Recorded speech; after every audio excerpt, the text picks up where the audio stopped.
do a countdown. And we are recording, I believe. Awesome.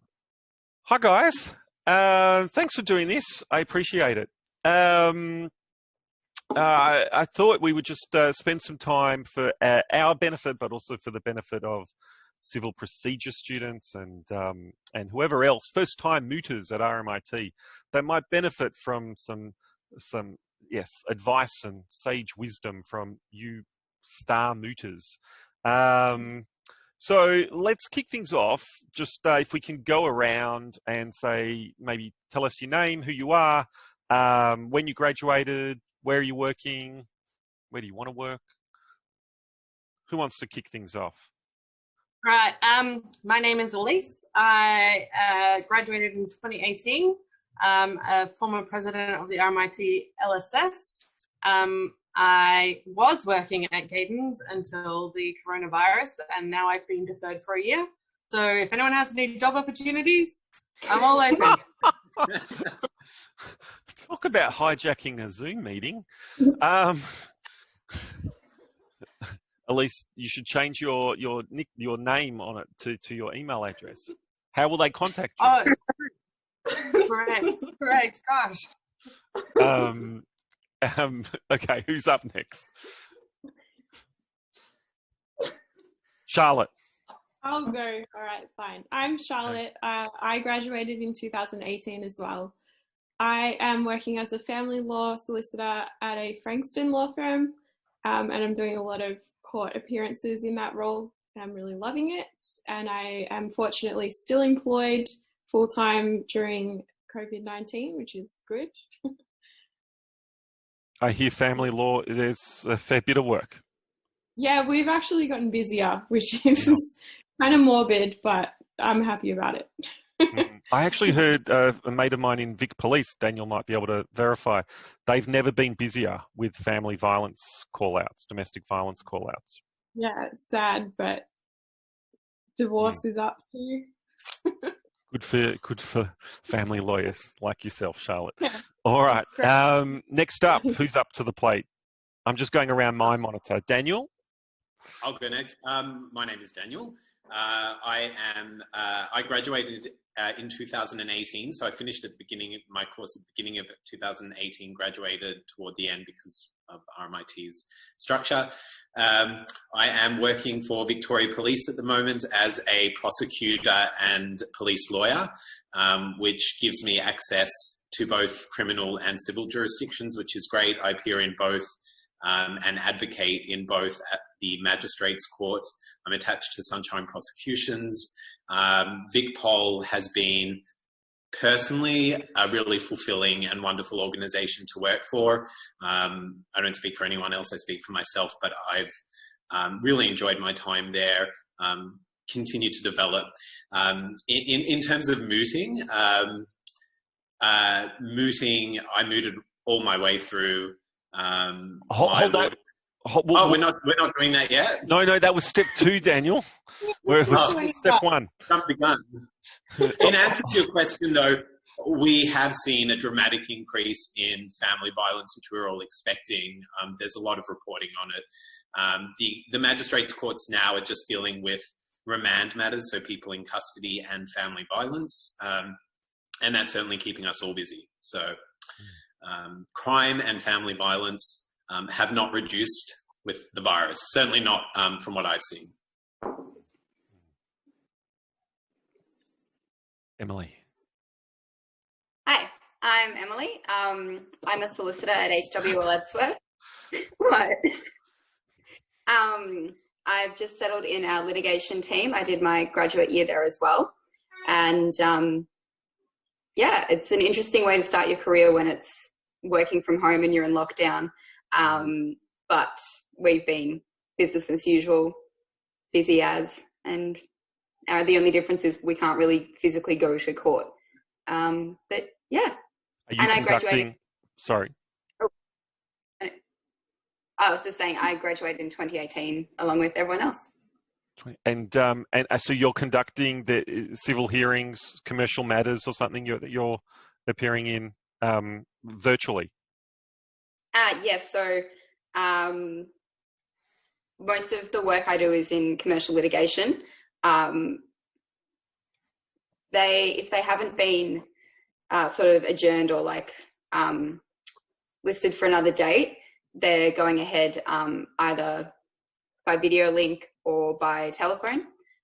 So one of our solicitors went to a directions hearing the other day, which was just like a telephone call, and there was all this sort of like technological testing beforehand. But yeah, sort of once everyone got past that, they sort of just got on with it. Yeah. Right. Cool. Yeah. And lucky last, Georgia. My name's Georgia. I'm a lawyer at Cause Chambers Westgarth. I'm nearing the end of my grad program now, but I started my first rotation in the Employment and Labour team, and then I moved to commercial litigation and then banking and finance, and now I'm back in employment and labour. So particularly for that team, it's an incredibly busy time at the moment in light of COVID. There's actually been a huge surge in work, as you can imagine, with all of the stand downs and now kind of coming into a wave of redundancies, and then a lot of issues of general disputes about JobKeeper, stand downs, dismissals, everything else under the sun. So it's actually a really busy time at work and a really interesting time to be practicing in that space. Awesome. Fantastic. Thanks, guys. So that was just introductions. I was wondering if we'll take Daniel's cue. And I was wondering if you could elaborate a little bit on those introductions and tell us a little bit about your relationship to mooting. So, you know, how were you involved in mooting during your JD years? And in particular, though, what did you gain from it? What did mooting give to you? And we'll just, we don't have to go around. Let's just fire out if anyone has PTSD. Any pearls of wisdom. Oh. You want to elaborate on that, Georgia? Well, I don't know. Unlike the others, I was probably far less natural in terms of public speaking and mooting. So for me, I tried to do it to improve the skills I considered to be my weakest. And I don't know, I think even though it was incredibly anxiety-ridden and stressful for me as compared to doing other things, I think it was really rewarding because at the end of the day, it's a pretty challenging profession to be in, but that's sort of the exciting part of it. And even now, every single day I'm at work, I'm constantly challenging myself, like intellectually, just constantly growing and improving. So I think mooting's a really good thing to do because it really pushes you outside of your comfort zone. Even if you are a natural at that, it's really good to just push yourself while, you know, you can kind of fall and it doesn't really matter. Whereas once you get to the real world, it does matter. I think also mooting helps you bed down those skills that you learn in class. For example, I never really understood why you would have, like, I understood frustration, but as a sort of tactic, I never really understood why you would bother arguing frustration until I was in a moot. I was in a maritime moot, and we were like, well, why would you argue that piracy was a frustrating event? And it was like, because from that point, everything else was no longer on foot. Like, that's when the contract ended. So it gave me a really good way to go, I have all these legal principles, but how would they actually work in real life or in a commercial situation or a practical situation? What is the actual effect of these legal doctrines that I've learned? How can I use them in real life? So you go, oh, well, this piracy event means after that event, I don't have to pay anything more. So I'm done, I'm good. But only if I can make that legal argument that it was a frustrating event, for example. For me, I feel like advocacy is central to what I do now. And it sounds like a lot of us advocate every day in our jobs. And I think that's a central part of being a lawyer and practicing the law. So mooting is really a doorway into that world. And for me, mooting was a fundamental part of my university experience, not just traditional advocacy, but also negotiating, mediations. There are all different types of competitive mooting, so to speak. Champion negotiator. There are all different types of mooting that you can do, but the wonderful thing is it's practice for the real world. And that, funnily enough, one of the things that got me hired in my current role was my experience in mooting.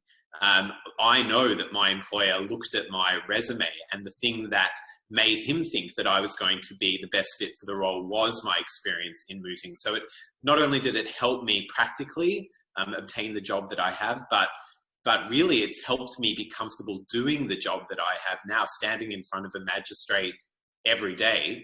It's not just about presenting an argument, it's about ordering your thoughts. It's about engaging, it's about reading a room, it's about having a conversation. So these are all skills that you pick up as you moot and translate into real life practice every day.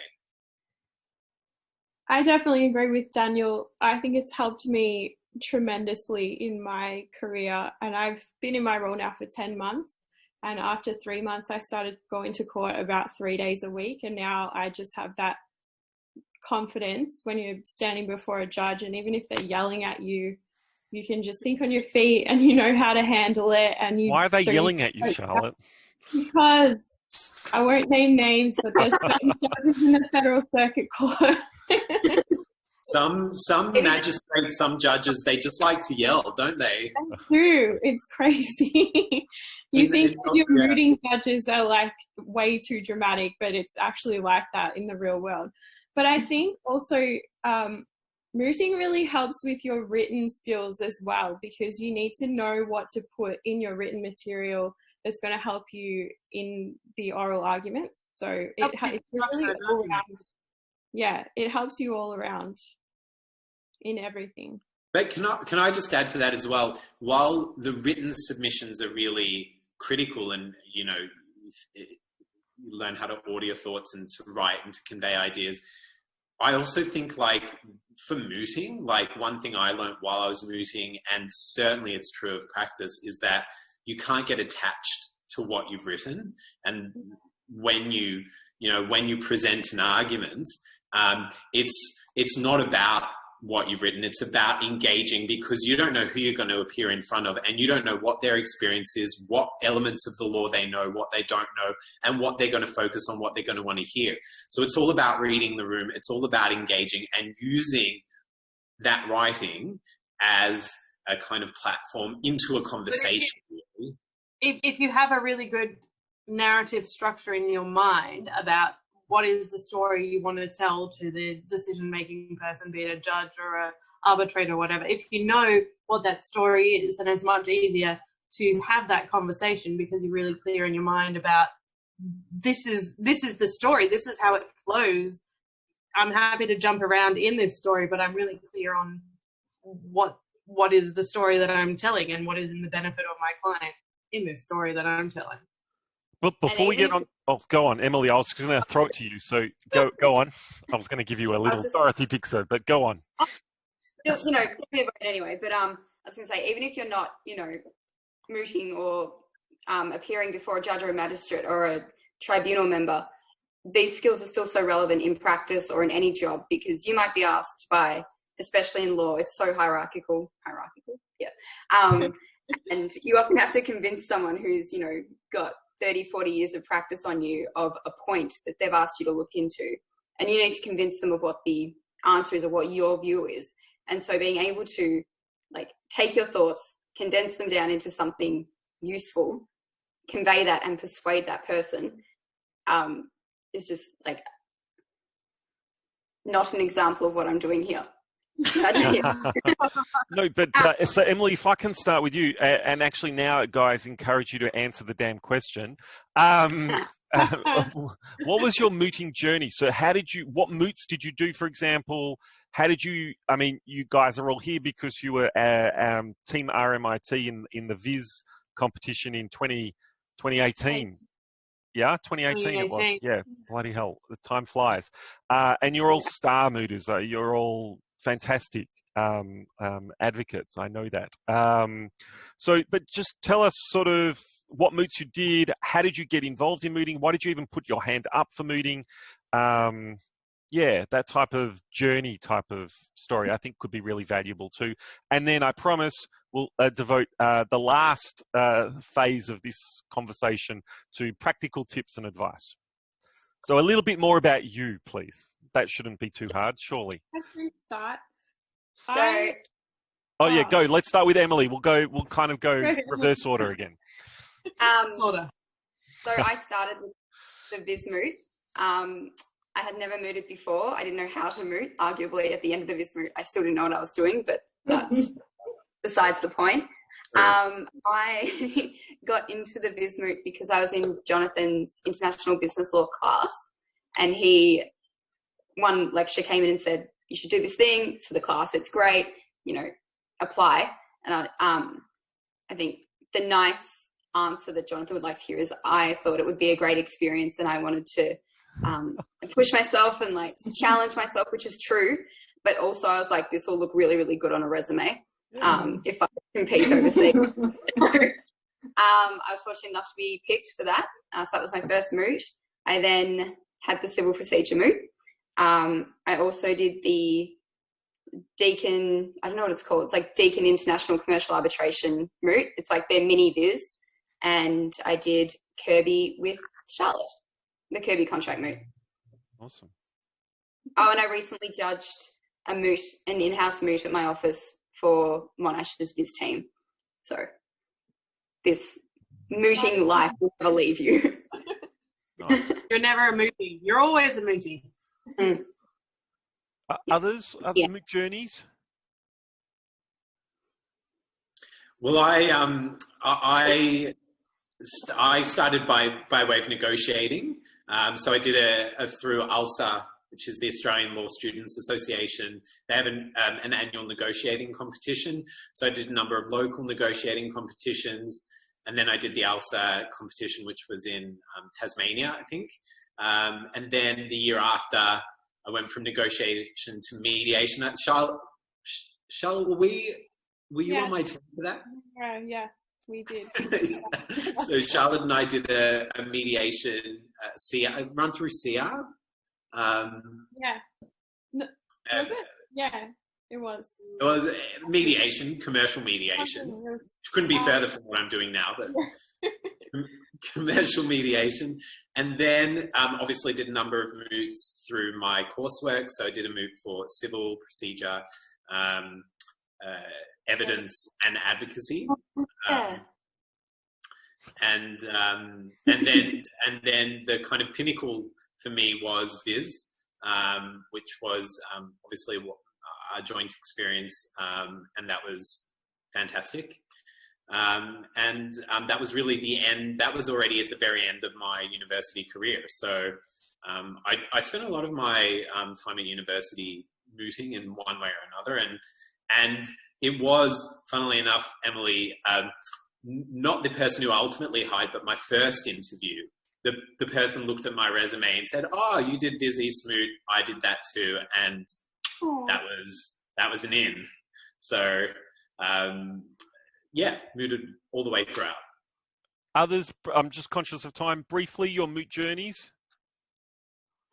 I hardly mooted at all. My first moot was in your civil procedure class, and the only reason I applied to do Viz was because Amit, the judge of our moot, encouraged me to do it. So I got sucked in, and I'm really glad I did it though, but I only ever did those 2 moots. So I definitely wasn't an avid fan like Daniel or Emily were. Cool. And Charlotte and Elise, we've heard a little bit about your adventures. Very briefly, moots that you participated in? My first one was for advocacy, and I signed up to that class because I wanted to push my boundaries and get out of my comfort zone because I was really scared of public speaking. So from then I did the mediation competition with Daniel. I did the Kirby moot, and then I think I did civil procedure and evidence in between that, and then I signed up for Viz, and that was honestly just the best experience of the whole degree, I think. I'm not just saying that because Jonathan's here. I would agree with that. Viz is the highlight of my academic legal career. I started off doing the RMIT hosted a personal injury moot, so I did that for a number of years. I also did the International Maritime Law Arbitration moot, which is similar to Viz, but in law arbitration. I did that 1 year. The year before we went to Viz, I actually assisted in writing the submission for Viz in the 2017 team, but I wasn't able to travel because I was heavily pregnant at the time, which was fun. But I really think that the Vis Moot is the highlight of my legal academic career, and it's what I talk about in every job interview or anything that I go for. This wasn't meant to be an advertorial for Viz, I assure you, I promise. But so let's move. I'm conscious of time. Let's move though to now, like the final sort of question I had for you guys, which was more sort of direct, looking down the camera. What advice would you give to first-time mooters? Like, I don't know if you can remember before all those moots and competitions you did. The folks listening to this in civil procedure for starters, but maybe other RMIT students that have never done a moot before, what advice would you give them, be it for the written submissions or the oral submissions, or somewhere in between? Any tips, tricks, guidance? My advice is to work out what the story is that you're telling. What's the narrative? What is the argument that you want the decision maker to come to? And work your argument. Like, you'll find law to support pretty much any viewpoint that there is. So what is it that you want to achieve, and what's the story that you want to tell to get there? And just track to that. I would say something that really helped me, definitely in Viz and when I was starting out, is don't feel like you need to be able to say your whole submissions without looking at your notes. But what I would do is write out, like, word for word almost exactly what you want to say, and then distill that into dot points so that maybe you have a backup there, but you know in your head what you want to say, but you have dot points that you can refer to in case you forget. So you don't want to be reading, but you do want to actually plan out what you want to say when you are starting out, because not everyone is like Daniel and they can't just talk for hours. Daniel just remembers. He memorizes his entire script. And just off what Charlotte said, I would say have a conversation, like relating to what's going on, not just generally, and be responsive to questions you're being asked. You're being asked for a reason, and presumably if you can give an answer, then you should. But yeah, it's keep it nice and keep it practice like backwards in different orders, so then if you get asked a question that takes you away from where you were in your script, you know where you are and you can get back there easily because you've practiced a lot. So practice, like, to yourself in the mirror. It sounds stupid, but do it. And I think as well, like, the better you know your material, the more confident you'll feel, even if you're not a natural mooter and it's not your kind of jam. I think the more you practice, whether that's kind of just understanding what the facts are or what the law supporting it might be, just understanding the entire scenario will give you the confidence you need to be able to do at least a good job. And I think if you're going to quote a case, make sure you know the facts of the case. Sometimes we can make up a case and they won't quite challenge on it. It's fine. We do not endorse that type of behaviour. No, Professional conduct rules. I would say use the opportunity to have fun. Advocacy can be intimidating, but for me it's fun, and I do my best when I'm enjoying myself.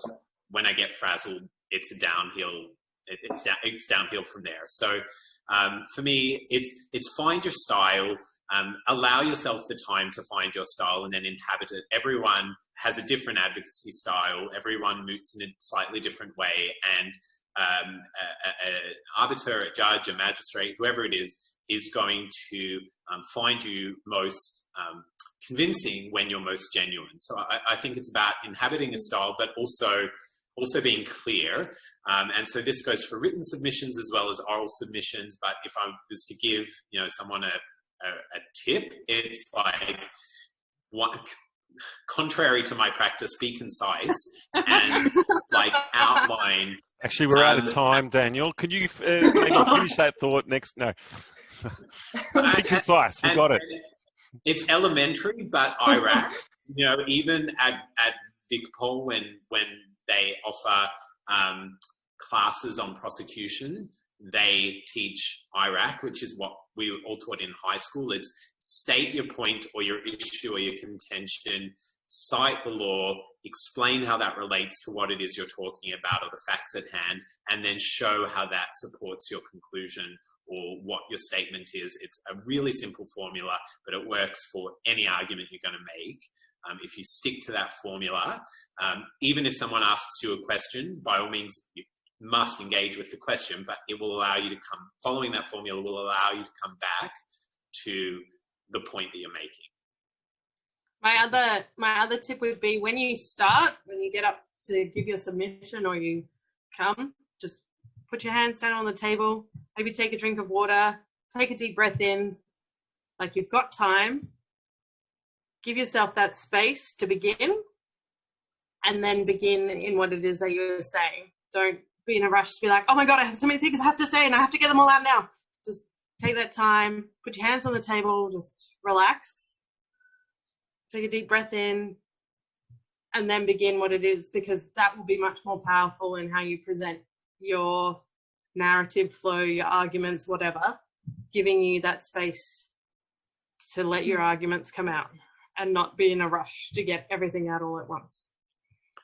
I think it's more like how you present in terms of like how likable and affable you might be. You kind of need to work to people's biases in a terrible sort of way, but even just being pleasant and polite and reasonable, like those things can go a long way. If you rub someone up the wrong way from the beginning, they'll just be against you the entire time.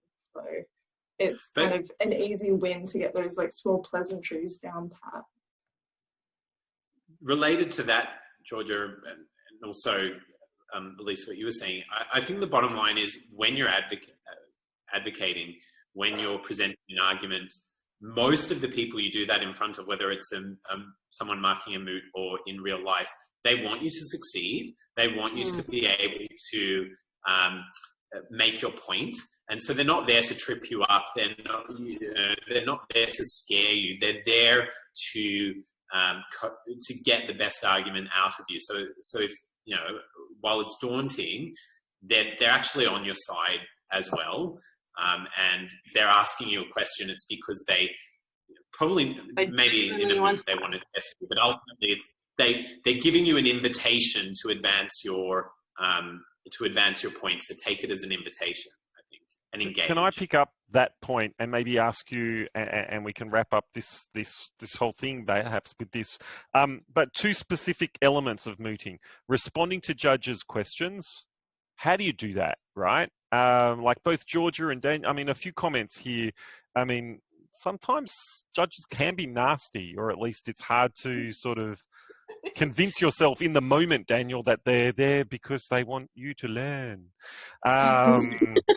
So how do you respond? Like in your, like, do you guys have any, where you're standing on your feet or you're presenting here and your inner voice is screaming at you, like, he's such an awful man, or,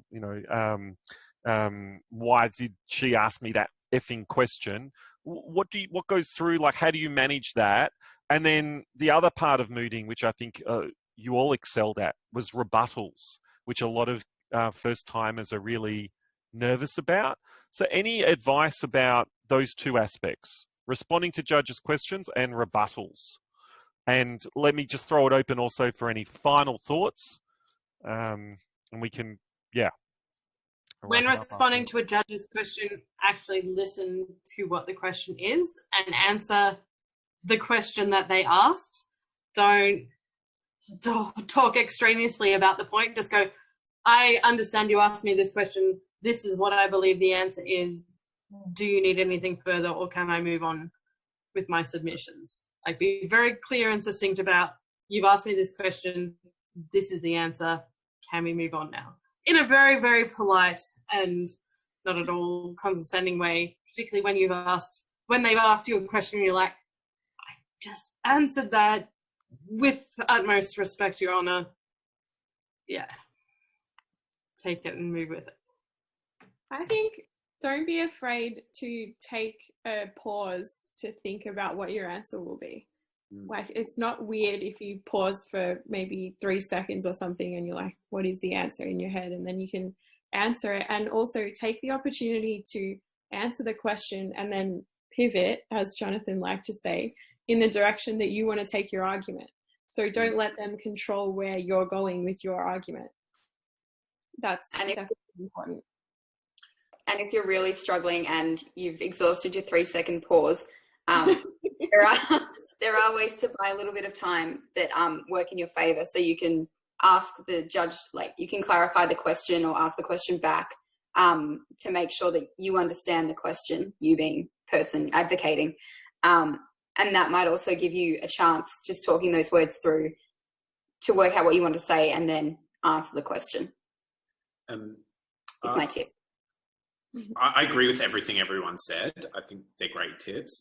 My practice, if someone asks me a question, even if I will find some way, even if I don't appreciate the question, I'll find some way to affirm the question. So acknowledge the question, acknowledge that you understand it, or affirm the position of the person who's asking it, because clearly they're coming from a certain viewpoint.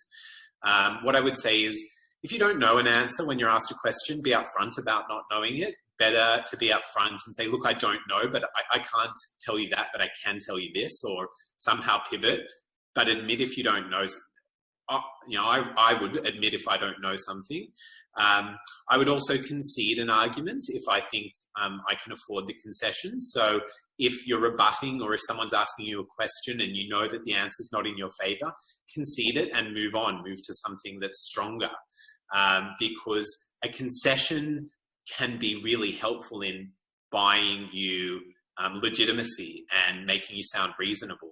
I think a concession is really powerful sometimes. The only other point I'd make in terms of rebuttal, I hope this isn't, I was always taught with rebuttal, rather than focusing on particular bricks, so particular arguments, focus on the wall. So all these little examples that someone's able to provide, all these little case laws, they'll all go to supporting a broader theme, a broader proposition.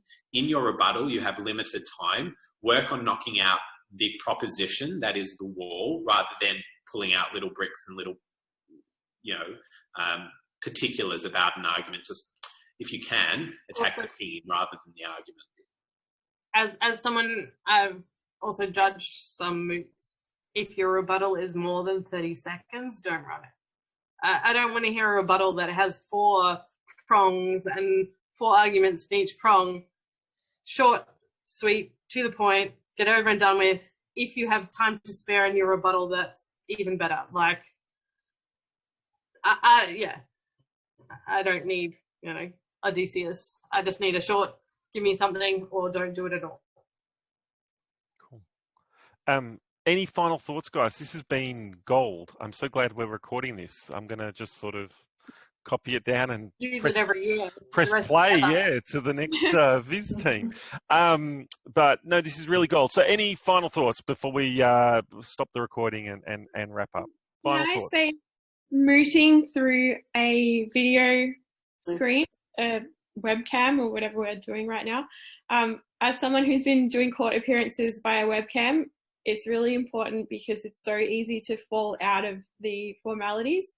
So sit up straight, be formal, dress formal, wear pants, and a shirt and a tie if you're a boy, or if you're a girl and you want to wear a tie. Dress like you're going to court, not like a client. Dress like a lawyer. That's great. What kind of clients do you have, Charlotte? Oh, it's like a Wild West. And Charlotte, can I ask, where do you do your virtual court appearances from? From the bedroom? From the office. No, from the office. From the office, okay. I'm working in the office, yeah. Gotcha. But background, I guess, is what I was alluding to. Don't. Like books. Yeah, no, Yeah. it's not If my you can have one of those virtual backgrounds that looks like an office instead of your bed, that'd be great. Yeah. Okay, final thoughts.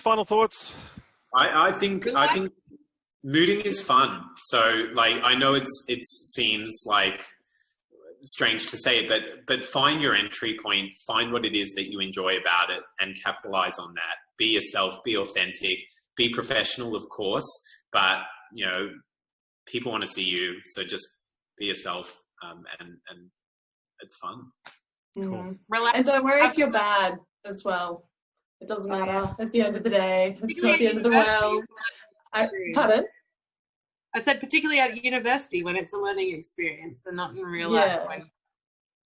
I think everyone gets so stressed and anxious, and I know I did, and everyone would try to tell me it was not the end of the world, but I think after the fact you sort of do realize it doesn't matter, and it's a safe place to fail if you do fail. But if you go really well, that's great, but at the end of the day it doesn't matter, so it's just worth giving it a try.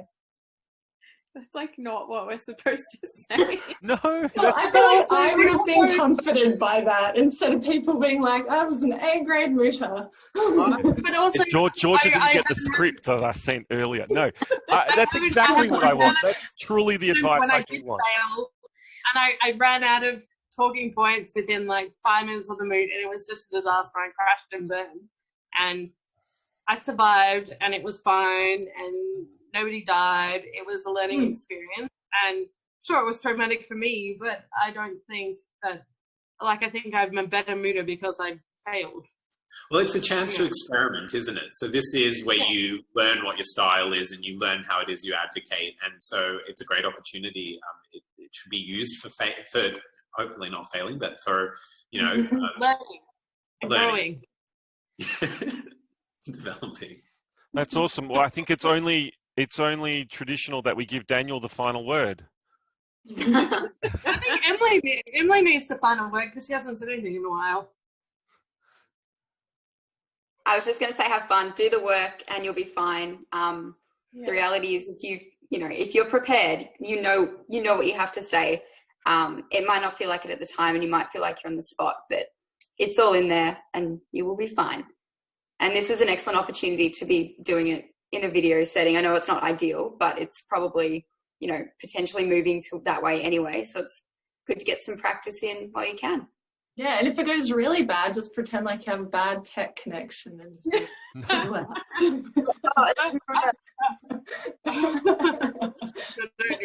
prepare a little sign that's like some white. Yeah. Server dead. Well, thanks, guys. Thank you all very much. Again, you've done yourselves proud in your mooting journeys, and you've done your university proud, and you've done your coach proud too. So I really do hope sincerely that you reflect fondly on all your mooting experiences, and it certainly has carried you all, I think, onwards and upwards a little bit. I am going to stop recording now, and thank you. I appreciate it.